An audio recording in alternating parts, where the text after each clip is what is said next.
नमस्कार दोस्तों, स्वागत है आपका एक बार फिर आपके अपने YouTube channel ocean of knowledge में। तो दोस्तों आज हम अगेन पढ़ेंगे मॉडर्न हिस्ट्री, ठीक है, और करेंगे इंडियन फ्रीडम स्ट्रगल। ठीक है दोस्तों, इंडियन फ्रीडम स्ट्रगल के दोस्तों पहले भी हम वीडियो अपलोड कर चुके हैं, 3 से 4 वीडियो। तो और हम इसके कुछ इंपॉर्टेंट एमसीक्यूज लाए हैं। ठीक है दोस्तों, आप जितने ज़्यादा एमसीक्यूज करेंगे आपके लिए उतना ही बेटर होगा। और जितने भी पहले के वीडियो जो अपलोड हुए हैं इंडियन फ्रीडम स्ट्रगल पे, उनके लिंक हम डिस्क्रिप्शन बॉक्स में आपको डाल देंगे। ठीक है दोस्तों, तो ज़्यादा देरी ना करते हुए वीडियो को करते हैं शुरू। Let's go. तो हियर आवर फर्स्ट क्वेश्चन। तो दोस्तों हमारा पहला प्रश्न क्या है? In which year archaeological survey of India was made a permanent body. ठीक है दोस्तों, आपको पूछा गया कि कौन से वर्ष में आर्कियोलॉजिकल सर्वे को भारत में एक परमानेंट बॉडी का एक दर्जा दिया गया था। तो दोस्तों ये कब दिया गया था? 1902 में, 1861 में, 1906 में या फिर 1910 में। तो दोस्तों इंडियन आर्कियोलॉजिकल सर्वे को परमानेंट बॉडी के रूप में दर्जा जो दिया गया था वो दिया गया था दोस्तों 1906 में। ठीक है, आपको बता दूं जो आर्कियोलॉजिकल सर्वे ऑफ इंडिया है, ठीक है, 1861 में, ठीक है, इसको फाउंड किया गया था किसके द्वारा? अलेक्जेंडर, सॉरी इसको इंडियन बोलना दोस्तों, आर्कियोलॉजिकल जो सर्वे है, ठीक है, 1861 में इसको फाउंड किया गया था अलेक्जेंडर कनिंघम के द्वारा। अलेक्जेंडर कनिंघम के द्वारा इसे फाउंड किया गया था। ठीक है दोस्तों, ये भी आपने याद रखना है। और 1906 में इसको क्या कर दिया गया? परमानेंट बॉडी का एक दर्जा दे दिया गया था। तो बढ़ते हैं नेक्स्ट क्वेश्चन की तरफ। सो हमारा नेक्स्ट क्वेश्चन क्या है दोस्तों? The name of Barindra Ghosh is associated with which among the following newspapers. ठीक है दोस्तों, जो बरिंद्रा घोष जी हैं उनका नेम इनमें से कौन सी न्यूज़पेपर के साथ जोड़ा जाता है? तो दोस्तों जो बरिंद्रा घोष जी थे उनका नाम किस उसके साथ जोड़ा जाता है, किस न्यूज़पेपर के साथ जोड़ा जाता है? तो दोस्तों वो जोड़ा जाता है, B part is the right answer, Jugantar के साथ उसको जोड़ा जाता है। तो जुगांतर क्या था दोस्तों? एक इंडियन बंगाली रेवोल्यूशनरी पेपर था। ठीक है, बंगाली एक बंगाली पेपर था। ठीक है, बंगाली भाषा में ये छापा जाता था। ठीक है, बंगाली रेवोल्यूशनरी पेपर था जिसे 1906 में फाउंड किया गया था। कब फाउंड किया गया था? 1906 में फाउंड इसे किया गया था। दोस्तों ये सब चीज़ें नोट करते रहिए, करा कीजिए दोस्तों, ताकि आपको बाद में हेल्प होती रहे। ठीक है दोस्तों, तो बरिंदर घोष जी के द्वारा इसे फाउंड किया गया था दोस्तों, ये भी याद रखना है। ठीक है, और बरिंदर घोष जी के साथ साथ आप ये नहीं कह सकते कि बरिंदर घोष जी ने इन्हें अकेले फाउंड किया था। तो बरिंदर घोष जी के साथ और कौन थे? अविनाश भट्टाचार्य और भूपेंद्र नाथ। ठीक है, भूपेंद्र नाथ इनके साथ थे। ठीक है, वो भी इनके फाउंडर थे। तो ये जी याद रखें, 1906 में न्यूज़पेपर को फाउंड किया गया था, जुगांतर को। ठीक है, किस बंगाली रेवोल्यूशनरी पेपर इसका नाम था। ठीक है, जुगांतर इसका नाम था, सॉरी, लेकिन बंगाली भाषा में था। ठीक है ये। तो बढ़ते नेक्स्ट क्वेश्चन की तरफ। Who among the following leaders joined Gandhi ji in the Champaran Satyagraha held on April 10, 1917। ठीक है दोस्तों, जो चंपारण सत्याग्रह हुआ था 10 अप्रैल 1917 को गांधी जी के साथ कौन सा लीडर इनमें से जुड़ा था? ठीक है, जो नीचे आपको दिए हुए हैं। ठीक है दोस्तों, तो आपको ये भी पूछ सकते कि जो चंपारण सत्याग्रह हुआ था वो कब हुआ था? दोस्तों वो हुआ था हमारा अप्रैल 10, 1917 में। यही याद रखना है। तो जो लीडर इनके साथ जुड़े थे, ठीक है, वो थे दोस्तों Rajendra Prasad. Rajendra Prasad is the first president of India. ये भी दोस्तों आपको याद रखना है। ठीक है दोस्तों, तो गांधी जी जब चंपारण में पहुंचे, ठीक है, तो 10 अप्रैल 1917 को पहुंचे थे। तो इनके साथ एक टीम आई थी जो प्रसिद्ध एक लायर थे। ठीक है, बहुत ही प्रसिद्ध लायर थे। वो लायर कौन कौन से थे? उनमें से एक तो दोस्तों थे राजेंद्र प्रसाद, दोस्तों मैं आपको बता चुका हूँ। और कौन से थे? ब्रज किशोर थे, अनुराग नारायण थे। ठीक है, और कौन से थे? इनके साथ साथ आचार्य JB कृपलानी जी भी थे। ठीक है दोस्तों, तो right answer is Rajendra Prasad. Next question हमारा क्या होगा? President of Indian national Congress at the time of independence day was. ठीक है दोस्तों, आपका बड़ा इंपॉर्टेंट क्वेश्चन है ये वाला, कि जब इंडियन नेशनल कांग्रेस जब भारत की आज़ादी हुई तो उस समय इंडियन नेशनल कांग्रेस के अध्यक्ष कौन थे? तो दोस्तों उस समय के अध्यक्ष INC के कौन थे? JB Kripalani ji. A part is the right answer होगा। तो JB कृपलानी जी उस वक्त के प्रेसिडेंट थे इंडियन नेशनल कांग्रेस के। याद रखना इसको भी। नेक्स्ट क्वेश्चन हमारा क्या है?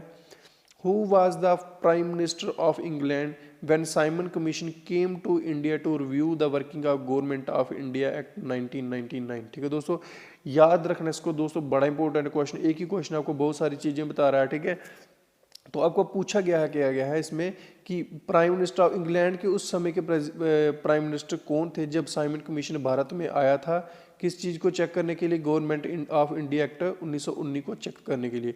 तो दोस्तों आप मोस्टली लोगों ने ये सुना होगा कि जो साइमन कमीशन आया था, सिर्फ इतना पता होता। ठीक है, लेकिन साइमन कमीशन क्यों आया था, एक रिपोर्ट बनी थी गवर्नमेंट ऑफ इंडिया एक्ट 1919, एक रिपोर्ट बनाई गई थी, उसको उसके रिव्यू के लिए वो भारत उससे बुलाया गया था। तो दोस्तों ये भी याद रखा, 10 साल पहले ही, मतलब आप बोल सकते कि 10 साल पहले ये डिसाइड हो चुका था कि 10 साल के बाद एक कमेटी बुलाई जाएगी। ठीक है, एक कमीशन बुलाया जाएगा भारत में इसके रिव्यू के लिए। ठीक है, तो वो उस समय के जो उनके प्राइम मिनिस्टर थे दोस्तों, वो थे दोस्तों स्टैनले बाल्डविन। ठीक है, A part is the right answer, Stanley Baldwin is the right answer. ठीक है दोस्तों, तो 1919 में वो किस चीज़ के रिव्यू के लिए आए थे, गवर्नमेंट ऑफ इंडिया एक्ट 1999 के लिए वो आए थे। और दोस्तों वो कब आए थे, 3 फरवरी को 1928 को वो भारत पहुंचे थे। ठीक है दोस्तों, ये याद रखना, उसके बाद उनका बड़ा विरोध हुआ। ठीक है दोस्तों, ये भी याद रखना है, साइमन गो बैक के भी स्लोगन लगे थे। तो ये राइट आंसर होगा इस प्रश्न का, Stanley Baldwin. So next question हमारा क्या होगा, my country my life is an autobiography of which of the following leader. ठीक है, आपने ये नाम पढ़ा है जो माई कंट्री माई लाइफ, ये किसकी बायोग्राफी है, जो निम्नलिखित में से दिए हुए नेताओं में से ये किसकी बायोग्राफी है, माई कंट्री माई लाइफ। तो दोस्तों ये है दोस्तों लाल कृष्ण आडवाणी जी की ये क्या है, बायोग्राफी है। क्या नाम है, माई कंट्री माई लाइफ। दोस्तों याद रखना, इसको बड़ा इंपॉर्टेंट है। और इसे कब लॉन्च किया गया था, इसे लॉन्च किया गया था 19 मार्च 2008। ठीक है दोस्तों, और किसके द्वारा ये लॉन्च की गई थी, डॉक्टर APJ अब्दुल कलाम जी के द्वारा इसे लॉन्च किया गया था। दोस्तों याद रखना इसको भी। और नेक्स्ट क्वेश्चन हमारा क्या है, in which year a British committee of INC was founded. दोस्तों मोस्ट इंपॉर्टेंट क्वेश्चन है। तो दोस्तों आपके आगे मैं थोड़ी सी रिक्वेस्ट करना चाहता हूं कि सबसे पहले आप खुद वीडियो को पॉज करके इस प्रश्न का उत्तर देने की कोशिश करिए कि कितने बच्चों का ये आंसर सही होता है। तो इसमें क्या पूछा गया कि कौन से वर्ष में ब्रिटिश कमेटी INC को फाउंड किया गया था। ठीक है दोस्तों, तो वो क्या कब किया गया था दोस्तों, वो किया गया था 1879 में। ठीक है, 1889 में इसको क्या किया गया था, फाउंड किया गया था ब्रिटिश कमेटी ऑफ INC। ठीक है, तो मोस्टली बच्चे इसमें कंफ्यूज होंगे 1885। तो दोस्तों 1885 में INC को फाउंड किया गया था, not British committee of INC। ठीक है दोस्तों, याद रखना इसको, 1889 में 1889 में इसको फाउंड किया गया था। ठीक है दोस्तों, तो क्या हुआ था, इसका ऑब्जेक्टिव क्या था, इसका ऑब्जेक्टिव ये था जागरूकता लाना, जो भारत में होने वाले जितने भी इशू थे ना, तो वो उनकी जागरूकता लाने के लिए पब्लिक के सामने ब्रिटेन में इसका वो किया गया था, मतलब इसको इस्टेब्लिशमेंट किया गया था। ठीक है, जिसके लिए वो जो इशू हो रहे थे, जिसके लिए पूरा मतलब जिम्मेदार कौन था, भारत सरकार थी। तो जो ब्रिटेन में जो INC ब्रिटिश कमेटी बनी थी, जो ब्रिटिश कमेटी ऑफ INC के जो फर्स्ट चेयरमैन थे वो थे दोस्तों विलियम वेडरबर्न। ठीक है, William Wedderburn is the first chairman of British committee. ठीक है दोस्तों, ये भी याद रखना है, विलियम वेडरबर्न, बड़ा इंपॉर्टेंट क्वेश्चन है दोस्तों, ये भी याद रखना। और इसके साथ ही जो सेक्रेटरी थे वो कौन थे, वो थे दोस्तों विलियम डिग्वी। ठीक है, विलियम डिग्वी इनकी क्या थे, सेक्रेटरी थे, ये भी याद रखना है। नेक्स्ट क्वेश्चन हमारा क्या है, who among the following was the first secretary general of non alignment movement. दोस्तों बड़ा इंपॉर्टेंट क्वेश्चन है दोस्तों आपका, कि पहले सेक्रेटरी जनरल कौन थे नॉन अलाइनमेंट मूवमेंट के। ठीक है दोस्तों, तो दोस्तों वो थे Joseph Broz Tito. C part is the right answer, Joseph Broz Tito is the right answer. ठीक है, जोसेफ ब्रोज टिटो जो थे वो पहले सेक्रेटरी जनरल थे किसके, नॉन अलाइनमेंट मूवमेंट के। ठीक है दोस्तों, सो नेक्स्ट क्वेश्चन हमारा क्या होगा, at which among of the following place national flag was hoisted for the first time in India. आपको पूछा गया कि भारत में पहली बार कौन सी जगह में भारतीय तिरंगे भारतीय ध्वज को फहराया गया था। ठीक है, तो दोस्तों वो जगह थी आपकी कोलकाता। ठीक है, कोलकाता तो दोस्तों अभी का नाम है, जब वो फहराया गया था। ठीक है, उस झंडे को वो फहराया गया था, फहराया कब गया था दोस्तों, उस समय का नाम था कैलकट्टा। आपको पता होगा कोलकाता का नाम पुराना है कैलकट्टा। और ये कब फहराया गया था? 7 अगस्त 1906 में इसको फहराया गया था, ये भी याद रखना है, ठीक है।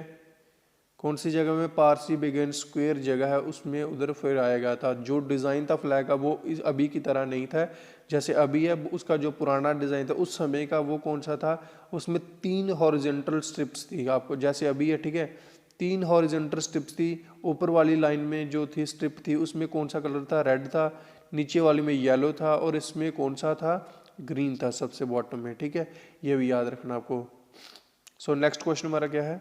Who among the following personalities associated with the formation of All India Trade Union Congress in 1920? ठीक है, इनमें से कौन सी पर्सनैलिटी है जो जुड़ती है, लिंक करती है all India trade union Congress के साथ 1920 में, ठीक है। तो दोस्तों ये आपका सही उत्तर है वो है ऑल ऑफ दो। तो लाला लाजपत राय भी थे, NM जोशी भी थे और जोसेफ बप्तिस्ता जी भी थे उसके famous personality all India trade union Congress के, ठीक है, 1920 में। याद रखना है इसको भी, ठीक है दोस्तों। तो दोस्तों ये पूरी जो एग्जैक्ट डेट है वो क्या है दोस्तों? 31 अक्टूबर 1920, ठीक है दोस्तों।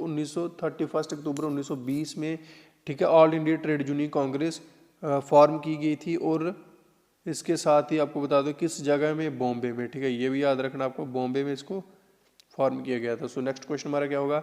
विच among of the following articles was adopted by the constituent assembly with slogans of Mahatma Gandhi की जय, ठीक है। इनमें से कौन सा आर्टिकल है जो भारतीय संविधान सभा के द्वारा उसे अपनाया गया था जिसका स्लोगन क्या था? महात्मा गांधी जी की जय। तो दोस्तों वो आर्टिकल था आर्टिकल 17, ठीक है। आर्टिकल 17 जब अपनाया जा रहा था, जो उनके जो मेंबर्स थे, ठीक है, मेंबर्स थे जो संविधान सभा के जो मेंबर्स थे, उन्होंने क्या जब इसको चैंट किया महात्मा गांधी जी की जय के, वो बोल के इसको अपनाया गया। तो आर्टिकल 17 है वो हमें क्या कहता है? Abolition of untouchability. दोस्तों ये भी याद रखना है। आपको ये भी पूछ सकते हैं कि अबॉलिशन ऑफ अनटचेबिलिटी कौन सी आर्टिकल को कहा जाता है? तो दोस्तों वो कहा जाता है आर्टिकल 17 को। अगर आपको पूछा जाए आर्टिकल 17 हमें क्या बताता है, तो दोस्तों वो हमें बताता है अबॉलिशन ऑफ अनटचेबिलिटी। ये भी याद रखना है, मोस्ट इंपोर्टेंट क्वेश्चन आपका। सो नेक्स्ट क्वेश्चन हमारा क्या होगा? Who among of the following was the first viceroy of India? इनमें से कौन है जो पहले भारत के पहले जो भारत के पहले वाइसराय थे? तो दोस्तों वो थे B part is the right answer, Lord Canning, ठीक है। लॉर्ड कैनिंग भारत के पहले वाइसराय थे, ठीक है दोस्तों। ये क्या हुआ था जब 1857 का विद्रोह हुआ था, ठीक है, आपको पता है, म्यूटिंग, ठीक है, म्यूटिंग ऑफ 1857। अब म्यूटिंग मैंने क्या होता है? गदर भी आप बोल सकते हैं और विद्रोह भी बोल सकते हैं। तो 1857 के विद्रोह के बाद, ठीक है, जो वाइसराय का जो टाइटल है, ठीक है, वाइसराय का जो टाइटल है 1858 में इसे बनाया गया था, क्रिएट किया गया था। ये भी याद रखना है। तो आपको पूछा जा सकता है कि जो वाइसराय का जो टाइटल है वो कब बनाया गया था? दोस्तों वो बनाया गया था 1858 में, 1858 में इसको बनाया गया था, 1857 के विद्रोह के बाद। तो दोस्तों ये था हमारा आज का वीडियो। आई होप कि आपको वीडियो पसंद आया होगा। वीडियो को लाइक कमेंट शेयर जरूर करें। थैंक यू सो मच दोस्तों, और हमें इसी तरह अपना प्यार देते रहें। Thank you.